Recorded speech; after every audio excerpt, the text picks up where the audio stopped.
So, hi everybody. So today I'm going to talk about how a researcher transitions to independence with a special focus on India Alliance Early Career Fellowship, which I have received recently. Thank you everybody for being here. So what does it mean to be an independent researcher these days?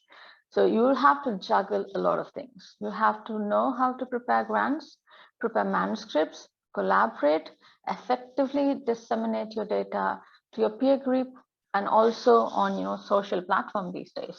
And you also need to take a responsibility of guiding your juniors or junior researchers, as well as partake in scientific landscaping activities, because these days academic research as well as industrial research and other scientific related activities are just finding new avenues. So how does one train themselves to become this independent researcher? So I started my journey in NBRC Gurgaon as an integrated PhD student, after which I followed Professor Shamlamani as a JRF to IIT Bangalore. And I also was a research trainee before these two experiences. And these years allowed me to technically form myself. So I got equipped with the skill set that is required to perform experiments. So, and also, I got the opportunity to observe senior researchers, PhD students, and postdocs as to how they formulated their questions. Then I did my PhD in University of Geneva in Switzerland, where I was a PhD scholar.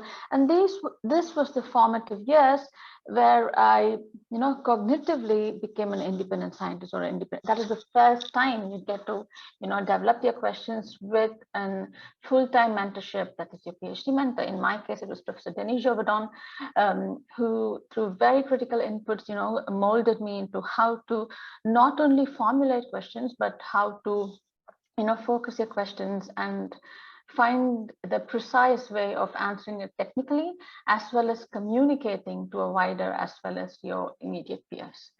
So next, I transitioned to a postdoctoral laboratory in EPFL Lausanne. And before I transitioned to the postdoc, I was briefly unemployed for a year, during which I equipped myself as a freelance consultant. I collaborated, I established methodologies in other laboratories in Finland and India, as well as I contributed to grant writing processes with my collaborators.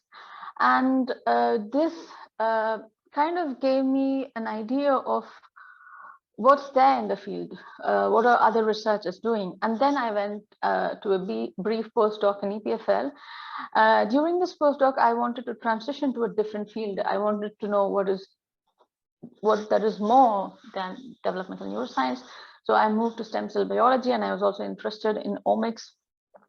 So technically, I equipped myself in my short postdoc laboratory about these methodologies, after which I transitioned to a visiting scientist position in Campus Biotech Geneva. And Campus Biotech was a very collaborative space. There's a lot of industries, as well as startups, as well as academic laboratories. And that gave me a much wider exposure of what's happening in science in general, not only academic science, but also about applied science. And in this position, I kind of integrated my knowledge that I obtained during my postdoc and my PhD. So this was the first time I was actually an independent researcher, because I wrote my own project, I wrote my own manuscripts, I did my own analysis, and I took that upon myself. Even though I was just there for the project, I took upon myself extra duties as to, formulating new projects. And then this really helped me in applying for the India Alliance Early Career Fellow, which I did while I was working as a visiting scientist in Campus Biotech. And I prepared well ahead. So I started preparing late 2018 as to that I'm going to apply for the India Alliance Fellowship. And I took almost a year and to define my questions and then apply for the Early Career Fellowship, and then I got it in 2020, and I started the position in 2021. Okay, so now let's move on to the first question anybody should ask when they want to become an independent researcher. So where do you start? You start early. You start early, as in you start when you start your PhD. You talk to your seniors. You observe multiple career paths. So some people would become independent scientists. Some people will become interim scientists. Some people would have become visiting scientists and faculties, and like there are also research investigators that are giving their own fundings and grants in companies like Pfizer and Roche. So you need to talk to a lot of people and start exploring to know your options. Then one activity or task that you need to put yourself to often is to apply for travel grants, fellowships, and awards to improve your writing skill. Because during the first of your PhD, you're very much focused on getting things done rather than putting things down on a paper or on a computer. So writing for travel fellowships especially will help you to improve your writing skills.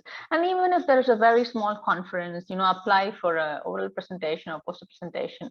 So you know how to write an abstract and how, you get noticed or how your abstract is rejected or accepted. So you will know the nitty-gritties of what is expected in the research community from you. And then another activity that helps you, because scientific writing is one of the key aspects and skill set that you need as a researcher. So you need to know how to formulate ideas. So basically, you need to think and write, right? So then you become very powerful. So you need to remodel your review of literature, introduction that you write for thesis, and write a review. And you can publish it with your mentor. So it does two things. So one, you're able to completely write a manuscript with input from your mentor. And number two, you become an expert. So other people read you, and many people will know that you're an expert in the field, which allows you to collaborate and network freely with recognition. So next is, as I was saying, during a visiting a scientist position, or even during my freelance period, I took upon myself to help or assist senior researchers in the grant writing process by giving them ideas or going through grants or writing parts of it. So this allows you to understand what is expected of you when you go to a funding agency and present them with the project. What do they want from you, or how will they give you the money? So how are you going to prove that, yeah, I'm capable of doing this project? And you also understand why is the project interesting for the funding agency. So collaborate effectively. This you need to start, throughout your PhD, collaborate with other students in the laboratory or adjacent laboratories so that you know about a lot of methodologies and way of thinking. And then never say never, in the sense, don't crowd yourself with too many tasks, but be open to any opportunity. You might think it's trivial, but it'll help you in the long run. But also choose the opportunities wisely so that you manage your time and you do justice to the opportunity that you take upon. So let's now move on to the India Alliance Early Career Fellowship. So I'm going to talk about the basic biomedical research fellowship, where they have the Early Career Fellowship. So this fellowship is designed for postdoctoral scientists who wish to undertake high quality research and want to establish themselves as independent researchers in India.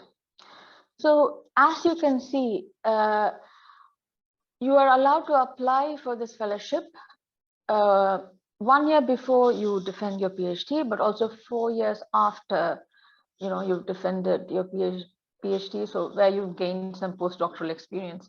And we also see that over the years, the people who have acquired the Early Career Fellowship have completed part of postdoctoral training, that is 2 or 3 years, or there are also very senior researchers who have finished 4 years of postdoctoral experience, so almost who are ready to apply for faculty positions, but they would rather be an independent researcher when they transition to India. So in my case, and a couple of the fellows who I've spoken to, where we have done majority of your PhD and postdoctorate abroad, we are pretty blind when we want to transition to India. So we find this fellowship a good platform to return to India, understand the academic landscape and how you can navigate through the academic landscape in India. So that's why I think we see a lot more senior researchers, that is, researchers with 3+ or 4+ years of experience applying for the early career fellowship. So also one thing that they encourage is, or I think that is one of the must, is to apply to a laboratory where your skill set will benefit the supervisor. Why is this? It's because as an early career fellow, you are not given a lab space, you're not given amenities to have a lab space if you don't have a faculty position, which means you have to work in a host laboratory with a fellowship supervisor. You have to thereby write a research proposal that is beneficial to both you and your fellowship supervisor. So I think that partnership is what you have to foster from when you start conceiving that you're going to apply to this fellowship. Okay, let's move on to certain nitty-gritties of applying to this fellowship. So as I said, the eligibility is -1 to 4 years from your PhD, and the duration of the project is 5 years, so which gives you ample amount of time to do very high quality research, and it gives you the freedom to think big projects and not just 1 or 2 year projects. And then you have a budget cap of 1.7 crores, which includes other expenses, that is including your salary. And it's a very pretty generous amount. And I think it's the highest they give for early career fellowship in India. So the salary is 10.3 lakhs. Of course, yes, it's a little bit less than I think the DST Inspire or the Ramalinga Swami Fellowship. But I think you're very well compensated with stuff like 1.5 lakhs per year for travel to meetings and contingency, but you're given a generous amount for research. So you can not buy big equipments in this grant. You can only buy very small equipments but you can, if you have a faculty position, you're allowed to write other grants, mainly for just instruments and stuff if your project requires it. And you're also given the allowance to work outside of India or in another institution for 2 years. And you're also given some support for that. And then let's go towards the timeline of the application. So every year it launches July. So let's say for this year, 2022, it will launch in July, but by August, like 31st, you're expected to submit a preliminary application. So I'll go to the details of what each of this application milestones are towards the end of the presentation. So yeah, in August, you're asked for a preliminary application, which is a 1-page write-up. Based on your preliminary application, you will be called to submit a full application in November. So it opens the application for the full application opens in October, but you're supposed to submit it in November. And based on your full application, you will be shortlisted for the interview. And if you're shortlisted for the interview, you will be given reviews, which you need to incorporate cognitively. And by May or June, you will be called for your interview. So you have to defend your project. You need to, answer the questions. And based on your performance in the interview, you will then be, chosen or awarded the fellowship in June or July. And then towards the end of the year, all the official process will initiate itself, and you can join your host institute. Okay, so let's so I'm going to talk about my story. So this doesn't have to be everybody's strategy, but I believe starting very early, especially if you're going to transition to a different field, it's very important, especially to a different country from where you did your PhD or postdoc. So you need to do ground research on who you want your mentor to be or a fellowship supervisor to be. And in fact, I spoke to 2 or 3 people before I concluded on my fellowship supervisor, because it's a partnership for 5 years and you're going to be an independent researcher in another person's laboratory. So you need to know about your ideologies and also your, the way of approaching science so that it coincides. So I started around my research on who I want to talk to. I already took like 3 to 4 months of research because I was geographically restricting myself to the city I'm in now. So I did research for 3 months, just finding the right supervisor by going through their publications and going through their methods and the facilities in the department to understand what kind of a grant I can write.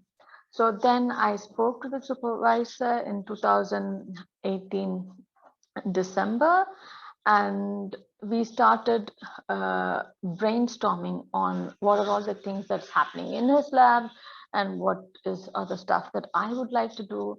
And I think I pretty much took 3 to 4 months to understand what I would like to do in his lab. This is important because I think from what I experienced, the granting agency wants to know what do the lab benefits from you and how do you benefit from the lab. That's how it puts you as a unique candidate. So I think that gets you marks as well.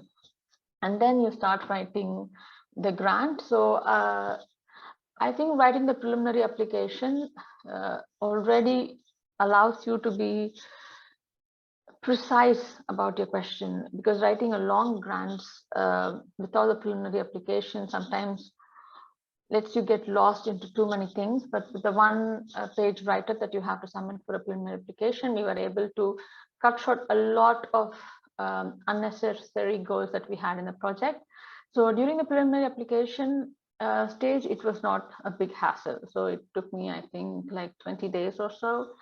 And then as soon as I submitted the preliminary application, we had again a brainstorming as into, if I'm selected for the full application, okay, what are all the stuff that we want to do? And we set the goals that will be required for the project in case I would be chosen to submit the full application. And then I submitted the full application. I think it took me around a month to write the grant, and also to decide if I need a collaborator or not. So what kind of services I will be using, who I will be approaching in case I want to do RNA sequencing. Do I have all the equipment necessary to do the project in the host institute?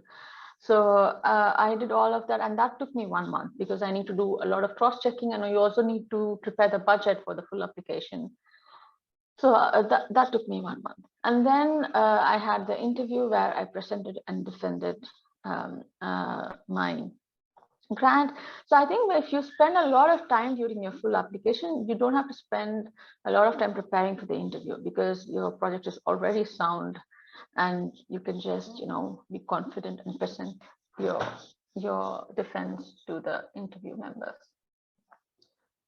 Okay, there are different roles on the application that you need to know about when you're submitting to the full application, and I would encourage you to look through it and briefly think about who you would like to add for these roles. So the lead applicant is, of course, you, and the sponsor is basically the host institute. That's what I said. If you would like to be in IIT or so, like in my case, I'm in IIT-Madras, so you choose your institute.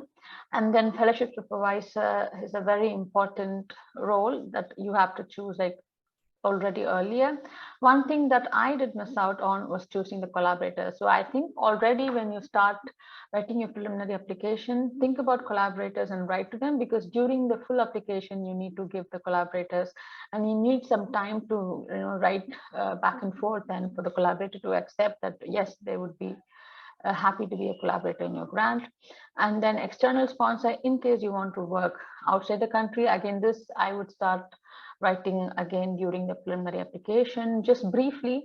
And then once your full application comes on, they'll be happy to take you on. And yeah, so I think these things I would suggest you start already during the preliminary application process, as in thinking about it, so that you can immediately write to people when you start writing your full application. So let's go through the application process. There are 3 milestones. So in the preliminary application, you're supposed to give a brief introduction about the scientific question that you want to answer, as well as you have to say why this question is interesting, and then you have to talk about how I'm going to, approach answering this question, and then you have to talk about the impact. You have to write all of this in a page. And if you go to the India Alliance website, they have certain blogs that guide you to write the preliminary application and the full application. So then you come to the full application, where you have to give a much a broader overview of the field. Then you write about recent advances that has led you to formulating the question. Then you start jotting down the goals of the project, and you explain the goals step by step. So basically you will say, okay, this is how I'm going to do this, this is how I'm going to answer this part of the goal, and I'm going to use these methodologies, and I'm going to use these conditions to answer my question. And then if it's a new methodology, for example, I added supplementary information to give them an overview of what this new methodology is. And then I did that for every, so I basically had 3 goals in the project. I did that for every goal of the project. And I also concluded in the full application with something called a Gantt chart. It is GANTT chart, where you basically give a timeline. So you're going to do this in the first quarter of your project, and this in the second quarter of your project, and in the first quarter, in the first year, I'm going to do this. So this allows the jury members to see that you've really completely gone through the entire process of or visualizing how you'll get the project done. And then budgeting is a very big part of the full application. So you need to know, like, for example, if you're going to take a technical staff, which are allowed from the second year in the early career fellowship, what's the paid salary for them in the host institute. You need to know what equipment and the price, how much consumables is required for the project. So I would say this also takes a little bit of thinking process. So I would say you should start thinking about it, even though you don't work on it completely from the preliminary application stage, so that you're not in a rush during the full application stage. And then you have a solid 6 to 7 months to ponder over your project.